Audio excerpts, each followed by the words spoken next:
wanted to preface the story by saying that I grew up with a very spiritual mom. My mom has always believed in ghosts, spirits, paranormal things. In the past, she has used a board. I'm too scared to say these words, by the way.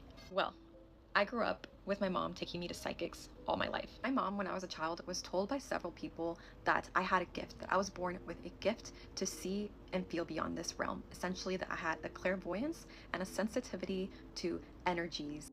Mind you, this is a gift that I would gladly like to return. So anyway, needless to say that I have had several experiences from when I was a child, and so has my mom. Funny enough, all the women in my mom's side of the family, my younger sister, my 4 aunts, and my mom all have had some kind of experience of their own. Anyway, we lived in apartments growing up all my life. We would move from apartment to apartment several times, and the place that a lot of the activity happened at, we happened to live at for maybe 4 to 5 years. During this time period, I think I was between 13 to 16. When we first moved into this apartment, the neighbors that we had a few doors down that were already living there told us that there was a story of a little girl's presence that basically haunted the apartment complex. There was a pool in the back that was covered. It was filled with dirt or concrete, and the story was that a little girl drowned there. And I just also want to mention that these were not nice apartments. These were very old apartments, and yeah. Another important thing to note is that I had an aunt that lived right next door. There was my apartment and she lived right next door. And I had a little cousin who at the time was around 6 years old. He had an imaginary friend who was a little girl whose name I shall not say because I don't want to bring that energy back.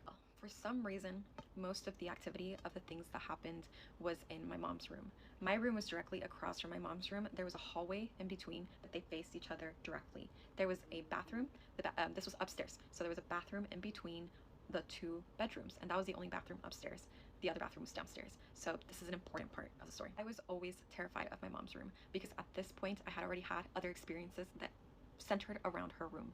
For example, just a side story, there was this one time where I was taking care of my sister, and all of my family, all of my aunts were at my aunt's house next door. It was a party. It was maybe Thanksgiving or my aunt's birthday, which is also November, and they were all celebrating. And so because my sister was tired, I was tired, I brought her back to the apartment and put her to bed in my mom's room. And when I was looking in the mirror to take off my makeup or just look at myself, I noticed my shadow behind me moved. And so I told myself, okay, well, obviously it's my shadow, so if I move, it's gonna move. And something about it just scared me. Something about seeing the shadow like cast behind me scared me. I stopped just to see what would happen, and then the shadow grew taller and started to move across the room, and I'm starting to get chills. That's only one of the things that happened. There were also several things that happened to my mom in her own room. Anyway, that's not the story I'm telling, at least right now. Home alone very often because my mom worked all the time, and I didn't have a car at this time. I was maybe around 15, maybe 16, and I did have friends that had cars, but I did not have a car. So oftentimes I would lock myself in my room. At this stage, I was already very afraid of being alone. I was terrified of the dark, and I was terrified of ever leaving my room. I was terrified of my mom's room. I wouldn't leave my room just to avoid seeing my mom's room that was across the hall. So this means there was often times where I wouldn't eat and I wouldn't go to the restroom. And there's this one time where I just happened to be alone for a really long time. It got to the point where I had to go to the restroom. Part of the deal when I was alone, because my mom already knew how afraid I was to be there, was that she would always close her door, her bedroom door, when she left and turn off the light. If she didn't do this when she left, then I would muster up the courage to run across the hall, turn off her light and close the door, just because I didn't want to see any activity underneath the door. Like I didn't want to see any light or shadow activity under her door. And this is really important. When I tell you I was paranoid about this, I was adamant about this, and I always, if I was alone, I made sure the door was closed and I think you know where this is going. This time that I was alone and I was in my room for majority of the day, it got to the point where I needed to leave the room and I needed to go to the restroom. And I just remember that I had peeked out of my bedroom before, trying to get the courage to go to make sure her door was closed, her light was off. It was. And so went back in my room, grabbed my phone, was talking myself up to go to the restroom. I just didn't want to see her room. And of course, when I go back out to walk to the restroom, I freeze because I look across and her light is on. Immediately, I retreat back to my room. I start talking to myself, telling myself, maybe I mistook what I saw.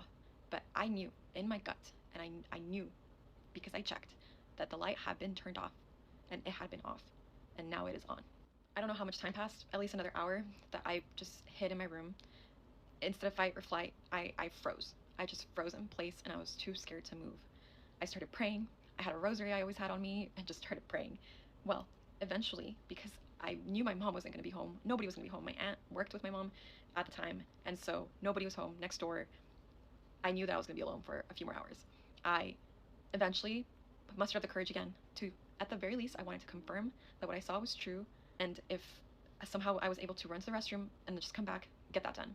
But then, when I opened my door, I now see her doors slightly open. The light is still on, and her door is slightly open. With this, I knew that I knew that something was happening.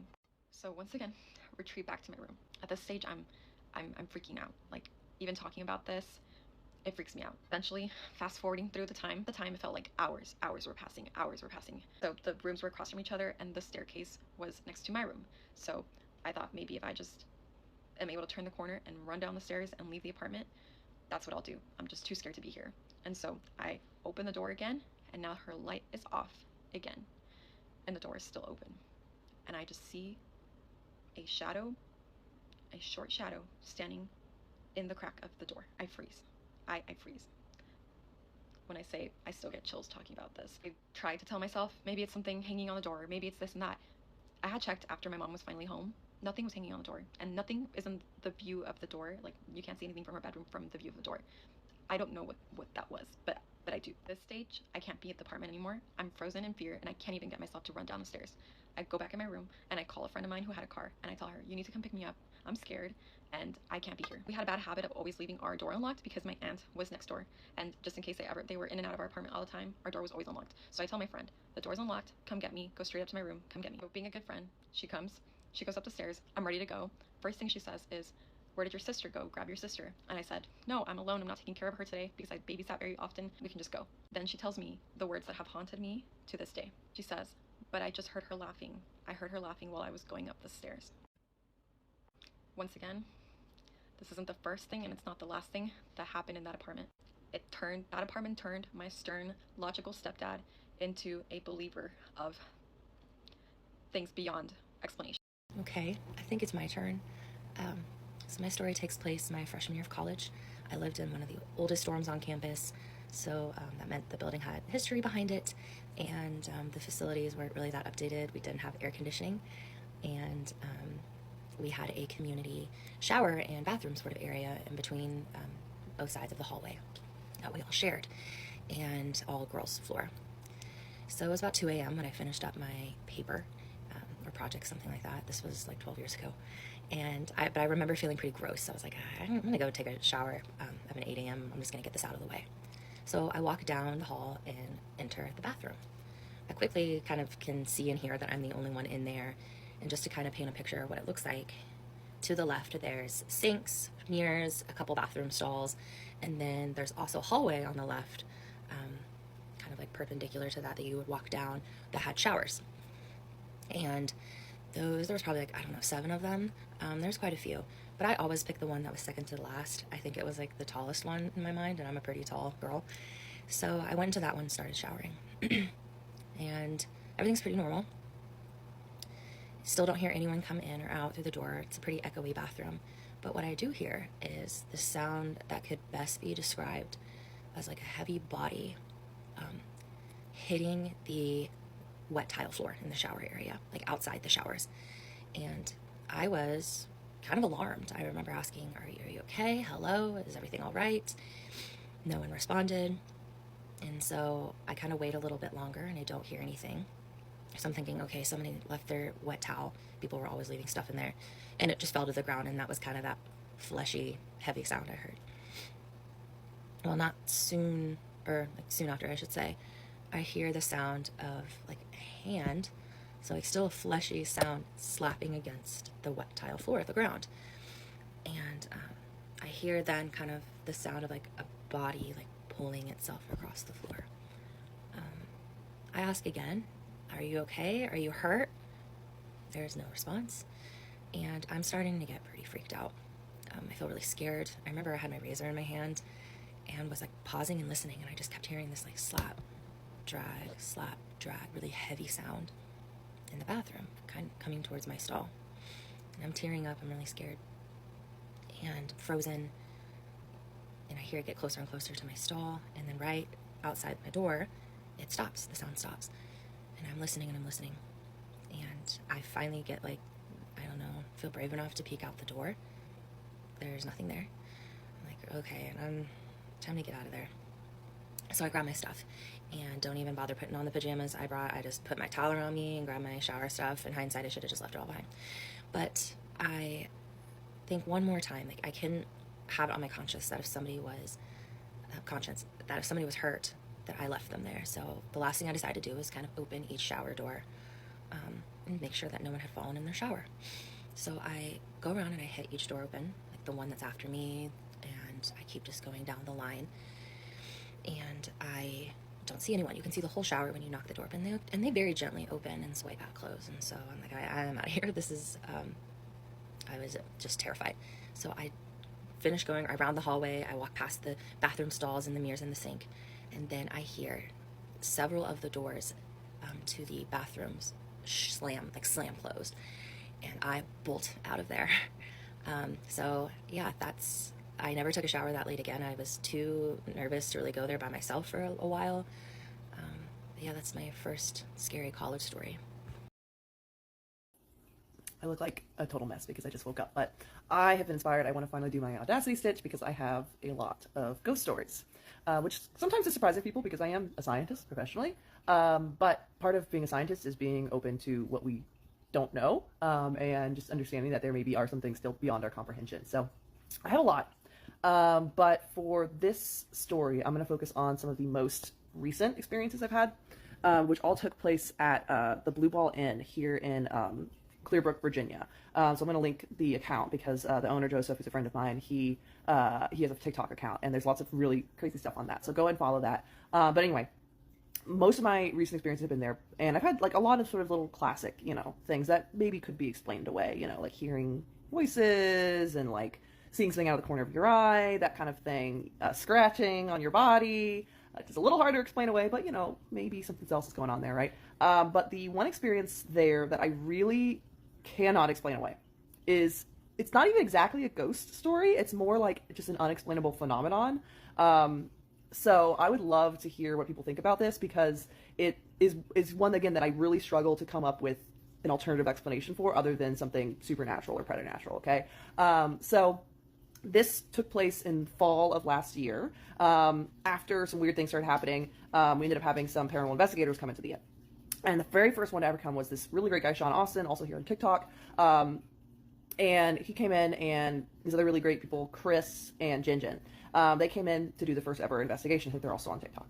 And we were sitting down at sort of like the very beginning of the night, and they wanted to do almost like a little interview, like you've seen on like maybe like paranormal investigation shows before, with Joseph and myself. The reason I was there was because like I said, I'm a scientist and I like to do research. So I'd done all the sort of genealogical historical research that we had so far at the time, so I could help answer those questions. So Joseph and I were sitting there on these two chairs we brought into one of the living rooms of the house. And it's important that I explain that he had cleaned the floor of this house multiple times. He's a very like fastidious, clean guy. And so there were people coming over, even though it's like a haunted house in the middle of renovation, he wanted to make sure it was like as nice as possible, right? So, excuse me, I'm just getting over a cold. So he cleaned the floor multiple times. We'd all been kind of like in this area prepping and whatever. I even have a picture of Joseph, like, and you can see the floor right behind him. There's nothing on it. Okay, it's important that I explain that. Nothing there. And so we start having this sort of mini interview. It's kind of fun because it's like they got all the lights and everything. Like, we're not TikTokers or anything like that. So like, we were like, ooh, this is cool. Which is why I took a picture of Joseph. Like, oh, you're being interviewed, Anyway, so we started answering questions, started talking about one of the original owners of the inn, a woman named Mary. And as we do, I kind of noticed out of the corner of my eye, there's a moth. It's not weird, but there's a moth that's sort of flying in like circles, like a tornado circles, over right to the left of Joseph. And I kind of noticed it, and I think we all kind of notice it at the same time, because again, it's flying in like circles, so just the movement, you kind of draws your eye. We all kind of look over, and this is all being recorded, by the way, which is on it was on like a TikTok live or YouTube or whatever they did. And the moth drops to the ground. And as it does, we all kind of, our eyes follow it, there are 4 bright, shiny pennies on the ground that were not there a moment before. Like, they just, like, I'm not saying I saw them up here, right? But I'm saying that my eyes had been all over that area multiple times in the last, minutes leading up to this. I had a picture from just a couple minutes before. No one was there. No one walked over. No one changed their pockets or anything like that. And there were these 4 bright, shiny pennies that were not there before. And this was especially weird because there had been this thing in this house when he had first gotten into it where over all the windowsills and doors, there were pennies, and he had collected those a long time before. and which to me struck me as some kind of warding or like bringing good fortune type of thing. But there were four bright shiny pennies, and according to the investigators who were there, like that is a thing. Is like pennies sometimes appear. I don't know, but again, on its own, it would be weird. But and you know, again, we kind of were able to debunk every possible explanation in terms of no one had change in their pockets or anything like that. No one was even walking in that area, right? To drop change. I had the picture from just a few minutes before, and it's not, we would have heard like pennies dropping from the ceiling or something, you know what I mean? So there was no reasonable explanation. That on its own is weird. What made it extra weird is that when Joseph went to pick up one of the pennies, that same exact moment, the like light they had, it wasn't a ring light, but it was like some type of like light, lighting thing for the interview, like that, and like shot out for a sec, and did, which on its own, again, not weird, old house, bad wiring, but the timing of it, a little strange. Okay, correlation, not causation, but starting to kind of, again, add to the weirdness of the situation. And then, as we're looking at that, and I realized that the moth is still laying right there next to the pennies. Like, it didn't get up and fly away when we started kind of messing with pennies, which I was like, oh, that's weird. And then I go and I look at it, and I realize the moth is dead. And it's not like it just died, which would be weird too, but like, again, not unexplainable. Moths don't have a particularly long lifespan, right? But it was like long dead, like it was desiccated. Okay, like it had holes in its wings, and it's like its legs were curled in, and part of them were missing, and it was basically like you touch it and it like falls apart, turns to dust. Like it was a long dead moth. Now, maybe that wasn't the same moth, right? And it just happened to be that there was a dead moth there. But again, we had swept the floor multiple times and had looked all over that floor. He would not have left a dead moth there. Like, it was, as far as we could tell, the most parsimonious, most likely explanation, it was the same moth that we had just seen flying, and it was like long dead. So the combination of those three things, like the spontaneous appearance of the pennies, the blowing out light right when he picked up the penny, and then the moth being long dead, to me is such a weird, like, combination of unexplainable events. Again, it's not exactly even a ghost story, because I mean, we're filling in, like, we're making the assumption that this is related to the haunting of the house because of other sort of more classical haunting experiences people have had, but it's almost more of just like a weird glitch in the matrix, or like just unexplainable phenomenon.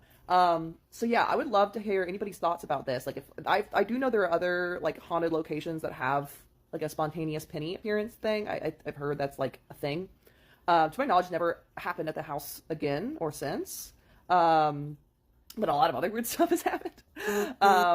Yeah, so that's my most recent unexplainable ghost story. So please share with me, tell me what you all. So I'll go next. We bought our house 23 years ago as a new build in a development on an old potato farm. So we were the first family to own and live in the house. At first, everything seemed normal and we settled in pretty quickly. After the first few years though, some random odd things started happening. Electronics would beep, the radio would turn on by itself, lights would go on and off randomly. So many little things like that started happening on occasion that I started writing things down in a notebook just to keep track of it all. For example, one night when everyone was in bed except for me, I was downstairs watching TV by myself. All of a sudden, the volume on the TV skyrocketed from where I had it at level 8 to level 52. So I thought I sat on the remote, or maybe the dog stepped on it or something, but the remote was on the coffee table in front of me. So I tried to turn the volume down with the remote, but it wouldn't work. Then I got up and I tried the buttons on the TV.